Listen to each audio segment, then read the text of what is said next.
What's going on YouTube? It has been about a year and a half since I started my channel. And as we close out 2024 and head into 2025, there are several things that I want to make sure that I continue to focus on in order to grow my channel.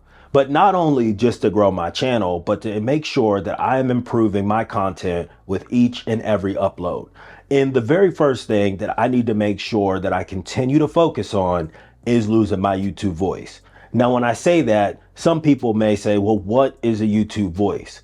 Now, I can almost guarantee you that we've all been there, whether you're a brand new content creator or you're somebody that's been creating content for a while. What happens is we'll hit record, we'll create our video, and then whenever we go back and we watch the playback, we start to realize that the person that we're listening to doesn't sound anything like us. Has that ever happened to you before? Because it happens to me all the time. And as you continue to watch the playback on your video, you realize that doesn't sound like you. Those are not your mannerisms that you use on a day-to-day basis. It's just not you. I think what happens is we hit record and subconsciously, we don't even realize that we are going into what I call performance mode, right? So you hit that record button, you start to record, and you're almost like you're presenting. And that's one of the biggest things that I have struggled with since creating this channel, is being my authentic, true self.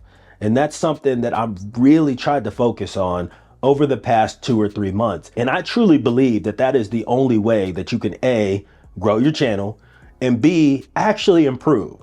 Because if you're turning on this camera and you're becoming someone that you're really not, you're not really improving yourself. And I can tell you, this is not something that is just isolated to me. I have watched a lot of videos over this past year, and there's been a reoccurring theme. The reoccurring theme is that you have to be your authentic self, because whenever you're your authentic self, that's what attracts people to you, right? I think we can all kind of sense when someone's presenting or putting on a little bit of salesmanship, things of that nature. Right? So it's like sitting there having a conversation with somebody that you've known for years, whether it be a relative, whether it be a friend, or whether it just be somebody that you work with. I'm making sure every time I hit record on this camera that I am being my true authentic self. And the next thing that I need to make sure that I am laser focused on in 2025 is being consistent. And if I could be honest with you, right? That is probably the second biggest issue that I have, right? It's being consistent. So for the past year and a half, there have been times where I've wanted to create, I wanted to record, I set up my equipment, and then I'm just like, you know what? I don't really feel like making a video today. And if I look a little bit deeper into that, it may go deeper than just not wanting to create a video. It could be some uncertainty about how I'm going to perform on camera. And that goes back to my first point about being authentic, right? Whenever you're not being authentic and you're not being your true self, it's almost like you have to get enough energy just to perform. And I don't want to do that. So one of the biggest things that I want to take a look at heading into 2025 is, maybe some content creation schedulers, just using my calendar on my iPhone. If you guys have any suggestions on a good way to make sure that you're mapping out your content and keeping yourself on a schedule, drop a comment and let me know, because I really am very interested in knowing what people are using, especially if you are extremely consistent.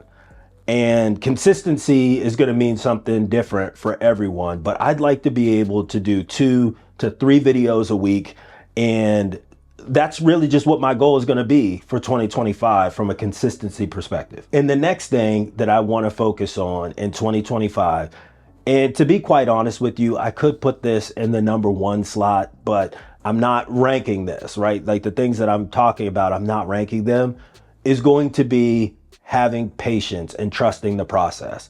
I've seen a lot of videos where people say, hey, make 100 videos and then judge yourself.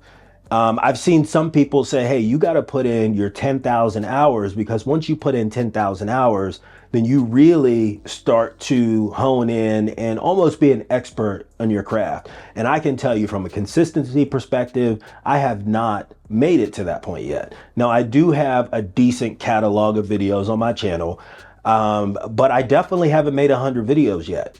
So I definitely want to make sure that I get to that point in 2025 where I just continue to upload.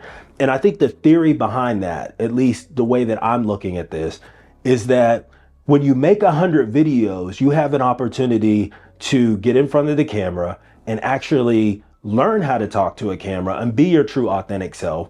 You improve your overall on-camera presence, which again, I think is extremely important. And then you also learn things along the way. You learn about lighting, you learn about microphones, you learn about cameras and how cameras operate. I could tell you, before I started this channel, I had no idea what shutter speed was, what ISO is on a camera, switching something from manual exposure to auto exposure. I had no idea what any of that stuff was.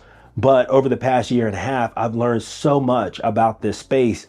And when I look back at some of the videos that I created from the very beginning, I used to cringe a little bit because the videos were just so bad. And I leave those up there because we as a people, we often look at the finished product and don't have a great appreciation for the process and the sweat and the equity that went into getting to that point.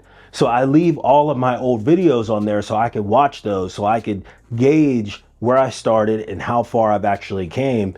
And, in the future, there may be someone that's thinking about starting a channel, and they may get discouraged because they see someone's channel that could be the quote unquote finished product, and they think they can't get there. So I want them to be able to at least see where I started from and where I'm at that moment in time. So like I said, I just wanted to create this video and just really document kind of what's going on with me right now. And also, I'm viewing this as an opportunity to hold myself accountable, because a year from today, I could go back and I can watch this video and I can gauge, did I put in the work that I had set out to do? Was I consistent? Am I continuing to grow? Am I being my authentic self? And more importantly, am I having patience and trusting the process?